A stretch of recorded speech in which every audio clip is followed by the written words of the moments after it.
अस्सलाम वालेकुम नाजरीन, उम्मीद है आप लोग खैरियत से होंगे। नाजरीन सुनाएं आपके इलाकों का मौसम कैसा है। अगर आप पाकिस्तान में हैं तो हो सकता है कि आज बहुत सारी जगहों पे आज मौसम ठीक ना हो, क्योंकि इस्लामाबाद में ठीक नहीं है।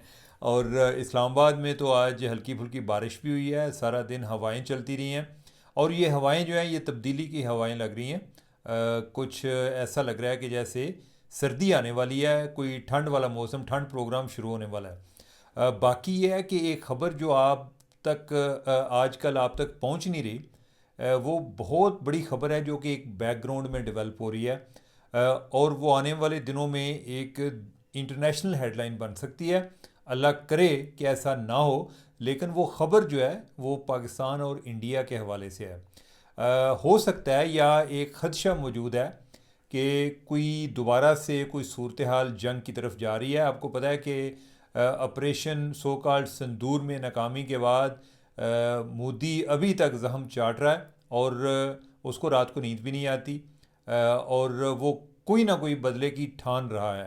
अब जो एटलीस्ट ये है कि वो कम अज़ कम अपने लोगों में ये एक तासर देने की कोशिश कर रहे हैं। हुआ क्या है कि मुझे ऐसा क्यों लग रहा है या हम क्यों अलर्ट हुए हैं, वो ये है कि उन्होंने जो इंडियन फ़ौज है उन्होंने गुजरात वाली साइड पर एक्सरसाइज मशक़ें शुरू कर दी हैं। गुजरात और राजस्थान वाले इलाके में मशक़ें शुरू कर दी हैं। ये जो कराची वाला इलाका है, आगे जो समंदर का इलाका है, ये सर क्रीक से लेके तो बहरा अरब तक उन्होंने मशक़ें शुरू कर दी हैं। उसमें नेवल जो फोर्स है उनकी वो भी शामिल है, और बाकी जो अफवाज हैं वो भी शामिल है।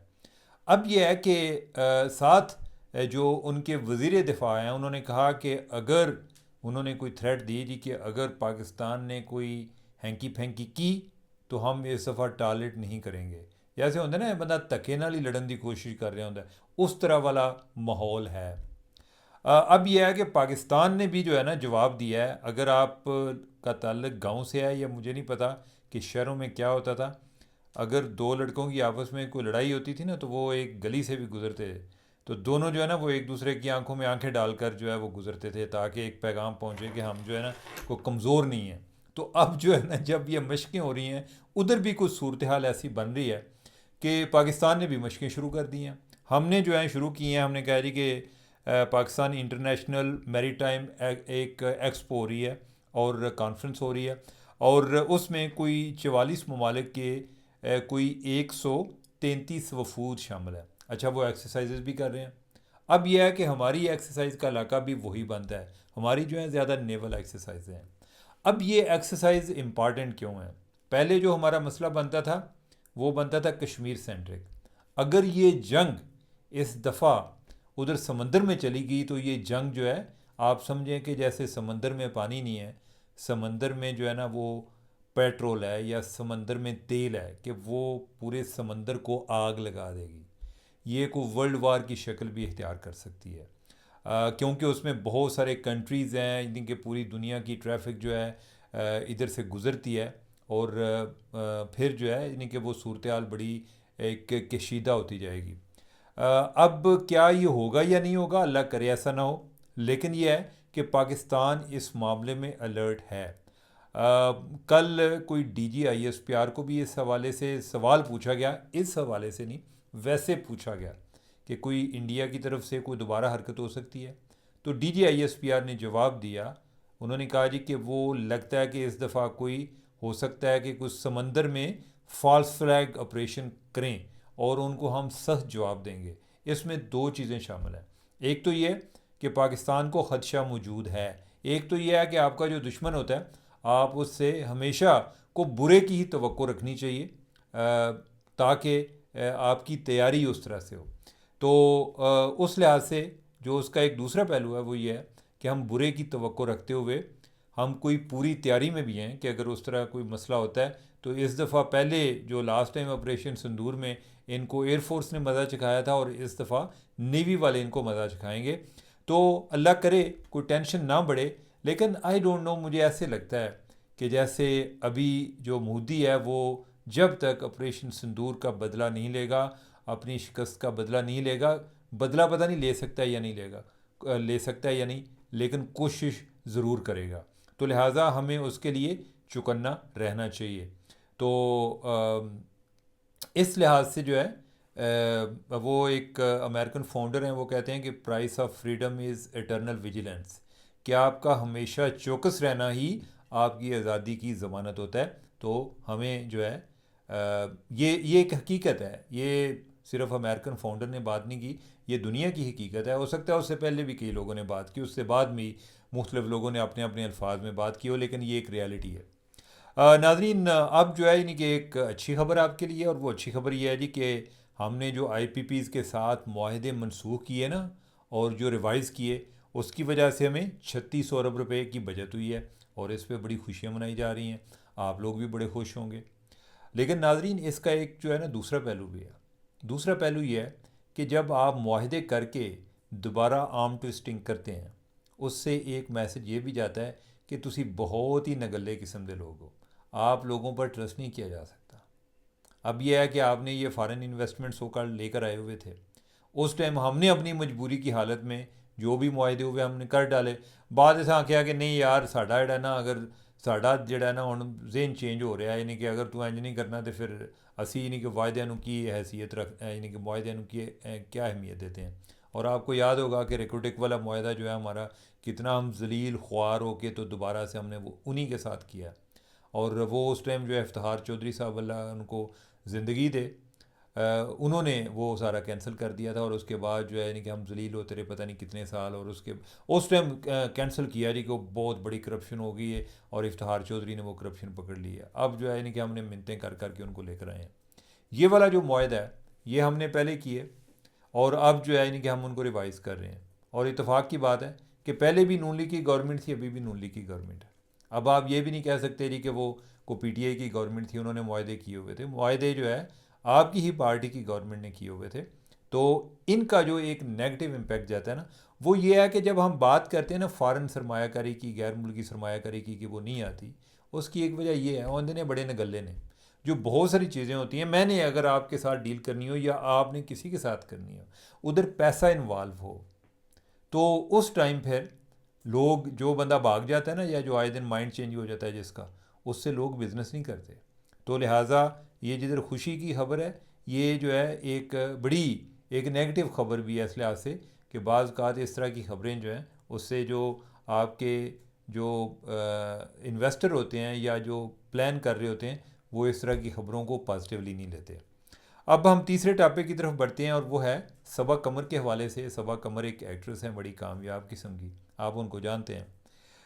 मैं तो कोई ड्रामों पे इतना यकीन रखता नहीं हूँ, बल्कि देखता नहीं हूँ। बेसिकली मैं एक रियल वर्ल्ड का आदमी हूँ। दिल बड़ा करता है कि नावल पढ़ा करूँ, ड्रामे देखा करूँ, फिल्में देखा करूँ, ज़रा ज़िंदगी में एक लताफत आती है। लेकिन मैंने एक जो ज़िंदगी में एक चीज़ सीख ली है ना, उसका मुझे फ़ायदा भी बड़ा हुआ है और नुकसान भी बड़ा हुआ है। फ़ायदा ये नहीं, सीखा क्या है पहले ये तो मैं बता लूँ। वो ये है कि to see the things as they are, दुनिया को उसी तरह देखें जिस तरह की है। यानी कि ओवरऑल जो आपकी वर्ल्ड है या आपके इर्द गिर्द जो कुछ हो रहा है, यानी कि आप उनको अपनी मर्ज़ी से देखने की कोशिश न करें। आपकी मर्ज़ी से देखने से वो चीज़ें ठीक नहीं हो जाती। इससे जो है आपका एनालिसिस जो है वो भी बेहतर होता है। यानी कि आप जब रियलिटी को अंडरस्टैंड करेंगे तो आपका जो एनालिसिस है वो भी रियलिटी के करीब होगा। अगर आपका एनालिसिस गलत होगा तो उससे रियलिटी चेंज नहीं हो जानी, उसी ने अपने कोर्स पर चलना है। लेकिन इसका मुझे नुकसान ये हुआ है कि फिर ना मैंने कोई नावल वगैरह भी नहीं पढ़ता, कोई फिल्में भी नहीं देखता। देखनी चाहिए, ये मेरी प्रायोरिटी में आती रहती हैं, लेकिन मैं देख नहीं पाता। ड्रामे हैं, यानी कि शाहज़ेब खानज़ादा, उन्होंने एक ड्रामा लिखा है, वो चला हुआ है। उनको मैंने वादा भी किया हुआ है कि मैं देखूंगा, लेकिन नहीं देख पाता। तो खैर ये है कि जो सबा कमर है, सबा कमर ने उन्होंने आज एक जर्नलिस्ट को एक लीगल नोटिस भेजा है। और वो लीगल नोटिस का जब मैंने ज़रा कोई डिटेल जानी तो पता ये चला कि उसने कोई उन पर इल्ज़ाम लगाया है। और बात कैसे शुरू हुई? बात ऐसे शुरू हुई कि सबा कमर ने कहा कि भाई मुझे कराची रहना अच्छा नहीं लगता, यानी कि मुझे लाहौर, मेरा दिल करता है मैं लाहौर में रहूँ या फिर इस्लामाबाद में रहूँ। तुसी जी इस्लामाबाद आ जाओ, एवं तुसी दूजे लोगों नाल लड़ते फिरदे हो। तो ये है कि उन्होंने कहा जी कि मैं लाहौर रहूँ, लाहौर का भी जिक्र है। लाहौर भी हमें जो है ना, हमारे क्या कहते हैं कि दिल के बहुत करीब है, इसलिए कि मैं लाहौर में रह चुका हूँ, लाहौर में रह चुका हूँ और इस्लामाबाद में रह रहा हूँ। तो वो सबा कमर ने कहा जी कि मैं लाहौर में, यानी इन दो जगहों पे सेटल होना चाहती हूँ, अभी वो कराची में है।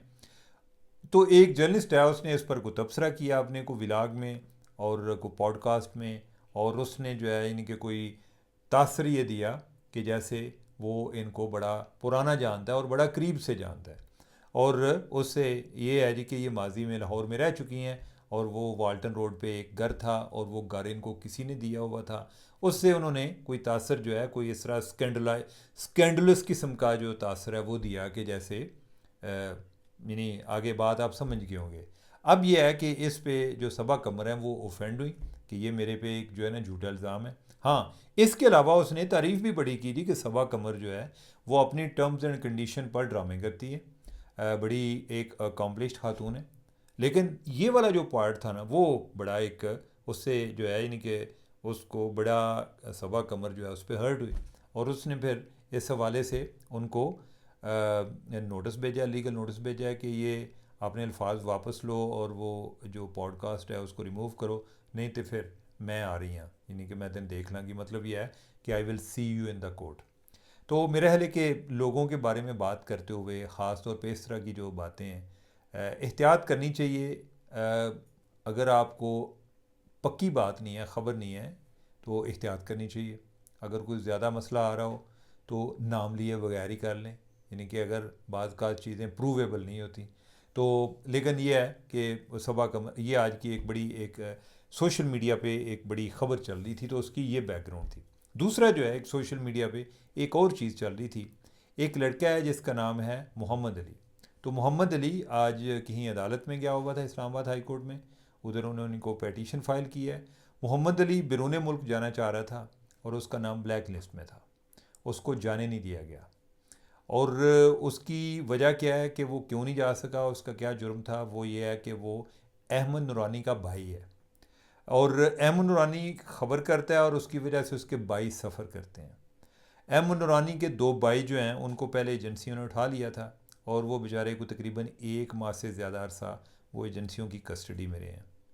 अब यह है कि मेरा ख्याल है कि जिन्होंने उनको उठाया हुआ था उन्होंने कोई किसी तरह की कोई कमी नहीं छोड़ी इन्वेस्टिगेशन की, और उन्हें उनसे ज़्यादा किसी को यकीन नहीं होगा कि इनका अहमद नूरानी की जो जर्नलिज़म है या वैसे भी उसके साथ इतना कोई ताल्लुक़ नहीं है, लेकिन वो सफ़र कर रहे हैं क्योंकि वो एक माँ के बच्चे हैं, यानी कि वो उनका जो ताल्लुक़ है, या इन अदर सेंस आप कह लें कि अहमद नूरानी को पनिश करने का तरीका ये है कि अहमद नूरानी तो अमेरिका में है और उसके भाई जो हैं वो बेचारे जलील हो रहे हैं। अब मोहम्मद अली जो है, मोहम्मद अली जब एजेंसियों की कस्टडी से वापस आया तो उसकी सफरिंग उधर ख़त्म नहीं हुई, बल्कि दोनों भाइयों की ख़त्म नहीं हुई। मोहम्मद अली की मैं चूँकि इस टाइम बात कर रहा हूँ, उसने बहुत ज़्यादा डिप्रेशन में भी रहा और अभी भी है, उसके अकाउंट्स भी बंद रहे और अभी भी हैं। वो को फ्रीलांसिंग का काम करता था, जब वो अगवा हुआ तो उसके बाद वो फ्रीलांसिंग का काम ख़त्म हो गया। किसी टाइम माशाल्लाह अच्छे पैसे बना रहा था, आजकल जो है वो बिल्कुल जो है ना मुकम्मल तौर पे जॉबलेस है। अब वो चाह रहा था कि मैं किसी तरह मुल्क से बाहर चला जाऊँ, सऊदी अरब चला जाऊँ। वो उधर उसने वीज़ा लगवाया, किसी दोस्त ने उसको बताया कि आप आ जाओ, मैं इधर कोई जॉब का बंदोबस्त करता हूँ। वो गया और एयरपोर्ट पे उन्होंने उसको बिठा लिया और कोई 8-10 घंटे बाद उसको छोड़ा। अब मैं इस लड़के के बारे में ज़ाती तौर पे बड़ा परेशान हूँ, यानी कि मुझे आइडिया है कि वो बहुत ज़्यादा डिप्रेशन का शिकार है, यानी कि मुझे डर रहता है कि किसी दिन ये कोई इंतहाई स्टेप ना उठा ले। अब यह है कि इस मामले में ना एजेंसियाँ मेरे कंट्रोल में, और ना ही मैं कोई नूरानी साहब को बात कर सकता हूँ, लेकिन मुझे इस लड़के के हवाले से बहुत ज़्यादा परेशानी है, और मुझे नहीं आइडिया कि मौजूदा सूरत हाल में अदालत उसका क्या कर सकती है। अब यह है कि जब मैं एजेंसियों की भी बात करता हूँ और इनकी इस हवाले से भी बात करता हूँ कि इनकी लेजिस्लेशन होनी चाहिए, तो वो इसलिए होनी चाहिए कि कम से कम कोई ना कोई एक रूल बेस्ड तरीका तो होना चाहिए ना, कि किसी बंदे को उठाने का, बिठाने का, या आप उसके ख़िलाफ़ कोई एक्शन लेते हैं दोस्त के हवाले से। आप जो अननेसेसरी लोगों को पिनलाइज कर रहे हैं, इट्स वेरी डेंजरस। इस तरीके से लोग रेडिकलाइज होते जाते हैं। इस तरीके से वो कि जो कि इस सारे अमल में, जो कि इस कॉन्फ्लिक्ट में, टेंशन में, जो किसी तरह पार्टी नहीं होते वो पार्टी बन जाते हैं। ठीक है, तो कोई कोई क्या कहते हैं कि कोई अपना माइंड अप्लाई किया करें जो लोग इस अमल का हिस्सा नहीं होते उनको रेडिकल ना करें, उनको इंतहा पसंद ना बनाएं और उनको इस चीज़ पे मजबूर ना करें कि वो पछताएं कि वो पाकिस्तान में क्यों पैदा हो पड़े हैं। कि किसी बंदे का कोई कसूर ना हो, वो कहीं सोशल मीडिया पर भी कुछ नहीं कर रहा, वो अपनी ज़िंदगी गुजारना चाहता है, तो आप जो है यानी कि उसके भाई की वजह से उसको जलील करते हैं, ये कहाँ की इंसानियत है। तो नाज़रीन, मैं बस आज की इतनी गुजारिशात हैं, मुझे दें इजाज़त। अल्लाह हाफिज़।